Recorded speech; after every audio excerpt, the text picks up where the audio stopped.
What's up everybody, Jason Page here, and today I'm going to show you how to create flowers using tools from light painting brushes. Settings that I'm using: ISO 200, f5.6, and shooting on bulb mode. It's going to be plenty dark, so just let the exposure run. This is a very basic generalization of this technique. There's tons of stuff you can do with it, adding in all different elements to create much more dynamic images. I'm just giving you the basic rundown on how to create one of these flowers. And the tools that I'm using: the green bottle brush. Bottle brush is going to be used to create the stem, maybe some leaves, and just kind of stuff around the ground to make it look organic. Using the color filter and hood, yellow. This is going to create the flare right in the middle of the flower. And then I'll also use this pointed away from the camera to illuminate the scene, like so. Finally, and most importantly probably, is the diamond plexiglass. So what I'm going to do with this is just turn it on and off, like so. Do a full 360 all the way around,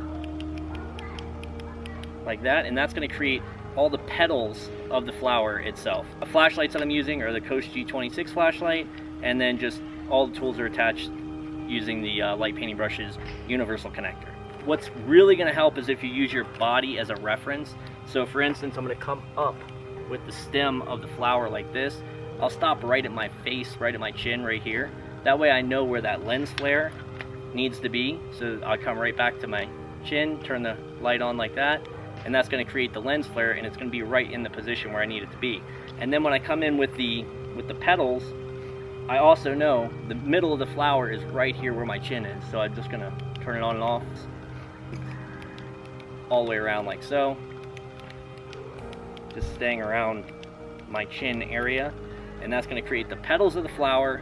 I'll have the lens flare coming out in the middle, and then the green stem coming up, and then once again I'll come back in again with the color filter and hood, and instead of pointing it at the camera to create that lens flare, I'm going to point it away from the camera to just illuminate the scene a little bit, kind of paint it in. And because it has the hood on it, I won't have any lens flares or anything like that that I don't want. If I do want more lens flares, I can just shine it at the camera. The settings that we're using are ISO 200, f5.6, shooting on bulb mode because it's plenty dark enough out here.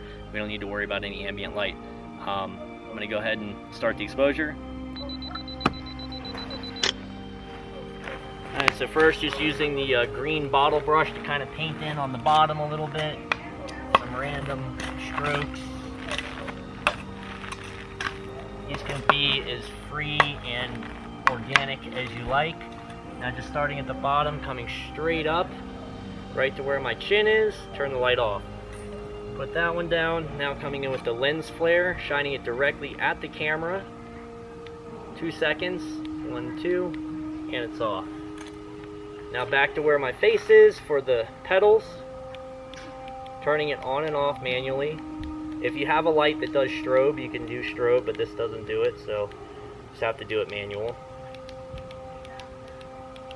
Doing the full 360, and I'm going to add in a little extra on this one. So I'm going to add just an outer layer of the petals, going all the way around, like so.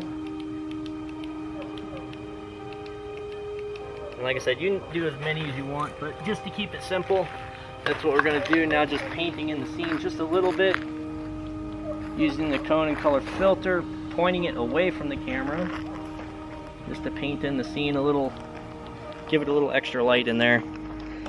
Stopping the exposure, and there you have it. That is the flower we were looking for there. Now, probably not going to focus.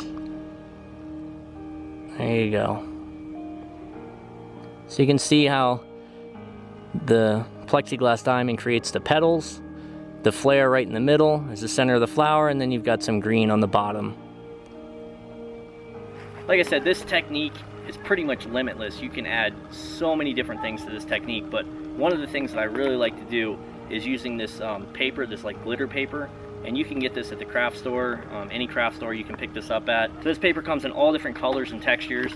So if you take this paper and you kind of wrap it around the plexiglass like this, you start it at a corner like this, and what you're going to do is just take it and wrap it around like that. So you're going to hold right there at the universal connector. That's how you always want to hold your plexiglass anyway, holding by the universal connector. If you wrap it around the plexi, when you turn it on and off to make the petals, the paper picks up this light and it creates this really cool texture all the way around the blades. But this is one of my favorite things to do when I'm making the flowers, is use this glitter paper along with the plexiglass. That way, you know, it gets a really cool texture in the petals of the flower.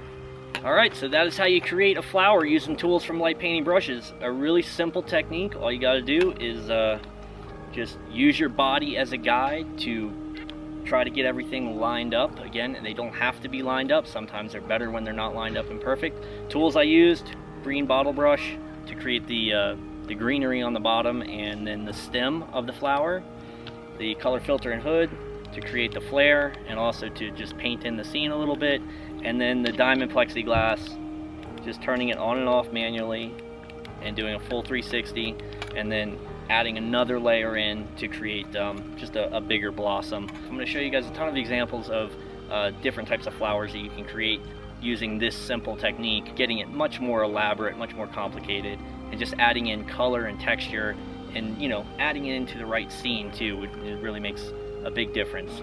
I hope you guys enjoy this tutorial. Again, I'm Jason Page. If you have any questions, please put them down in the comment section below. I will try to answer anything that I can. Please like, comment, subscribe, and as always, thank you guys for the support. Get out there and get creative. Boop.